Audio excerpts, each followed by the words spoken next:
Welcome students. Part 9 में आपका फिर से स्वागत है। अपन अभी तक पार्ट 8 कंप्लीट किया। अपन ने 5th चैप्टर चल रहा था अपने केमिस्ट्री इन एवरीडे लाइफ। इसके 8 पार्ट जो थे वो कंप्लीट हो गए थे और अब पढ़ रहे हैं पार्ट नंबर 9। तो इसमें क्या 9 नंबर पार्ट में क्या है, अपनी हेडिंग मेन जो है वो है सोप एंड डिटर्जेंट।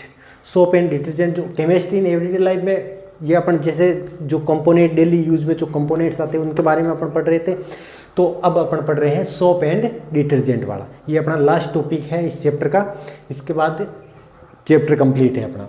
तो अपन सबसे पहले पढ़ेंगे सोप के बारे में। सोप एंड डिटर्जेंट दोनों के अलग अलग हेडिंग लगा के पढ़ेंगे अपन। तो सबसे पहले है सोप।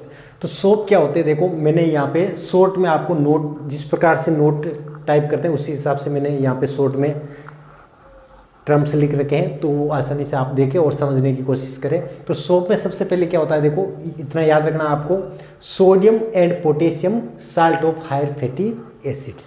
सोप के अंदर क्या होते हैं, सोडियम एंड पोटेशियम के साल्ट्स होते हैं और हायर फैटी एसिड्स जो अमीनो एसिड्स होते हैं, जो कार्बनिक एसिड्स जो होते हैं, ऑर्गेनिक एसिड्स जो होते हैं वो हायर फैटी एसिड्स होते हैं। और सोडियम और पोटेशियम कंटेन रहते हैं उनके साथ। कार्बन की लॉन्ग चेन होती है और कार्बन की लॉन्ग चेन के साथ सोडियम और पोटेशियम यानी Na और K, सोडियम और पोटेशियम कंटेन रहते हैं। अब देखो सेकंड नंबर पे क्या क्या है, मैंने पॉइंट लिख रखा है, लॉन्ग चेन फैटी एसिड होता है C12 to C18 यानी कार्बन के जो नंबर्स होते हैं, तो कार्बन के नंबर्स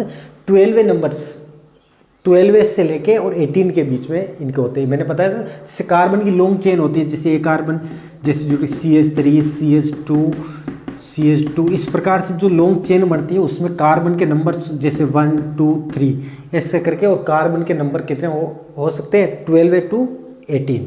तो 12 to 18 कार्बन के नंबर होते हैं। तो ये क्या होते हैं, हायर फैटी एसिड्स बनते हैं और इन लॉन्ग चेन के साथ क्या जुड़ा रहता है, सोडियम और पोटेशियम रहते हैं।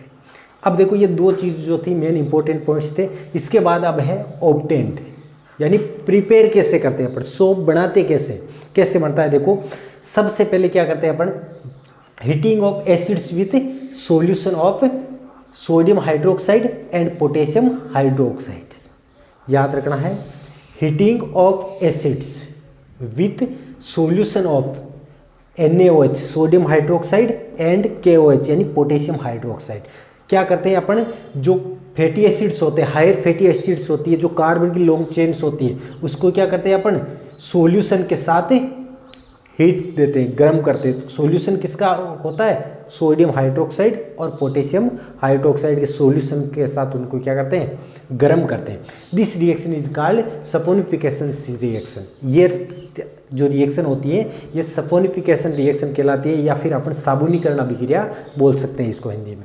तो इस प्रकार से ये क्या करते हैं। अब ये क्वेश्चन बनता है, इंपॉर्टेंट क्वेश्चन अपना है, व्हाट इज सपोनिफिकेशन रिएक्शन। तो क्या होता है, heating of higher fatty acids with solution of sodium hydroxide and potassium hydroxide. This reaction is called saponification reaction. ये रिएक्शन सपोनिफिकेशन रिएक्शन कहलाती है और इससे क्या होता है, अपन को सोप ऑब्टेन्स होता है यानी साबुन प्राप्त होता है। तो क्या होता है, देखो इसकी रिएक्शन आपको याद रखनी है। ये जैसे हायर फैटी एसिड्स है, इस साइड में क्या होते हैं, कार्बन के नंबर्स मैंने बताए थे, कार्बन की लॉन्ग चेन होती है। कार्बन के नंबर्स जो होते हैं 12 to 18 तक हो सकते हैं इसमें। अब लॉन्ग चेन की रिएक्शन किसके साथ करवाते हैं, हायर फैटी एसिड्स हो गए। ये आर जो है, आर दर्शा रहा है, जो आर होता है वो इंडिकेट कर रहा है अपन को लॉन्ग चेन को, कार्बन की लॉन्ग चेन। और इसकी रिएक्शन किसके साथ करवाते हैं, सोडियम हाइड्रोक्साइड के साथ करवा सकते हैं, और दूसरा करवा सकते हैं पोटेशियम हाइड्रोक्साइड के साथ, NaOH और KOH के साथ। तो अपन मैं यहाँ पे सोडियम हाइड्रोक्साइड के साथ रिएक्शन करवाता हूँ। देखो सोडियम NaOH सोडियम हाइड्रोक्साइड के साथ रिएक्शन होगा तो क्या बन जाएगा, जिस प्रकार से ये जो आर है, आर क्या इंडिकेट कर रहा है अपन को, आर इंडिकेट कर रहा है कि ये क्या है, कार्बन के number, long chain of carbon. अब कार्बन की लॉन्ग चेन के साथ क्या जुड़ जाता है, सोडियम जुड़ जाता है, ये NaOH यहाँ पे से हट जाता है। अब देखो क्या हो रहा है, यहाँ पे जो यह था, यहाँ पे OH, आर की जगह क्या लग जाएगा, OH लग जाएगा और बनेगा क्या, RCOONA। आर का मतलब है लॉन्ग चेन ऑफ कार्बन। और यहाँ पे जो बाकी जो ये हायर फैटी एसिड्स के जो ये फॉर्मूले बच गए, इसके आगे क्या लग जाएगा, OH लग जाएगा। अल्कोहल जुड़ जाएगा और अब ये जो बन रहा है उसे बोलते हैं ग्लिसरॉल बोलते हैं। CH2OH, CHOH और CH2OH ये बचा है और ये इसको अपन नाम देते हैं ग्लिसरॉल बोलते हैं। तो साबुनीकरण रिएक्शन जो होती है उसके अंदर क्या क्या बढ़ता है अपन को, ये सोप ऑप्टेन हो गया और ये ग्लिसरॉल ऑप्टेन हो गया। तो ये रिएक्शन जो होती है वो सल्फोनिफिकेशन रिएक्शन होती है। इस प्रकार से सोप जो होता है वो बढ़ता है। अब देखो सोप एक बार फिर से मैं समझा देता हूँ आपको। सबसे पहले याद रखना है सोप जो होते हैं वो सोडियम एंड पोटेशियम के साल्ट होते हैं और हायर फैटी एसिड्स होते हैं। नेक्स्ट है long chain of fatty acid. Fatty acids की लॉन्ग चेन होती है C12 to C18 तक होती है, यानी कार्बन के नंबर जो है 12 to 18 होते हैं। अब ये ऑब्टेन कैसे करते हैं, प्रिपेयर कैसे करते हैं, बढ़ता कैसे, अपन को प्राप्त कैसे होता है। सबसे पहले देखो heating of fatty acids with solution of sodium hydroxide and potassium hydroxide, यानी सोडियम हाइड्रोक्साइड और पोटेशियम हाइड्रोक्साइड के सॉल्यूशन के साथ गर्म करते हैं अपन हायर फैटी एसिड्स को, और ये रिएक्शन जो होती है सल्फोनिफिकेशन रिएक्शन कहलाती है। तो इस प्रकार से अब देखो सोप से संबंधित और जो चीज़ है ये क्या है। अब यहाँ से स्टार्ट करो अपन। देखो पोटेशियम सोप्स आर सॉफ्ट। जो पोटेशियम के सोप्स होते हैं, जिससे मैंने बताया था एक तो सोडियम हाइड्रोक्साइड और एक पोटेशियम हाइड्रोक्साइड। तो यहाँ पे जैसे या सोडियम जो जुड़ा हुआ है ये तो सोडियम वाला हो गया, तो sodium soaps are hard. Sodium के जो सोप होते हैं ये सोप जो है वो कैसा है, हार्ड है। अगर इसकी जगह के होता यानी पोटेशियम होता यहाँ पे, तो ये क्या हो गया, सॉफ्ट सोप। ये हार्ड सोप और ये सॉफ्ट सोप। तो potassium soaps are soft and sodium soap are hard.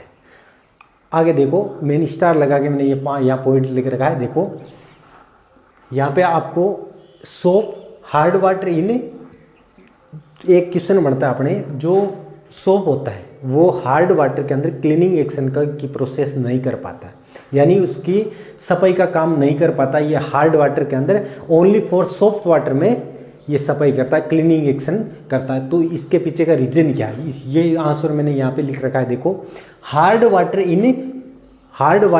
के अंदर क्या कंटेन रहता है, Ca+2 कैल्शियम के आयंस एंड मैग्नीशियम के आयंस रहते हैं। हार्ड वाटर जो होता है उसके अंदर क्या रहता है, इम्प्यूरिटी रहती है, कैल्शियम के आयंस की और मैग्नीशियम के आयंस की इम्प्यूरिटी रहती है। अब क्या होता है, देखो salt is insoluble in water. अब क्या होता है, ये जो मैग्नीशियम और कैल्शियम ये जो होता है ना, ये क्या करता है सोप के साथ, जैसे यहाँ पे Na जुड़ा हुआ है तो Na+ ये हो गया, K+ ये हो गया।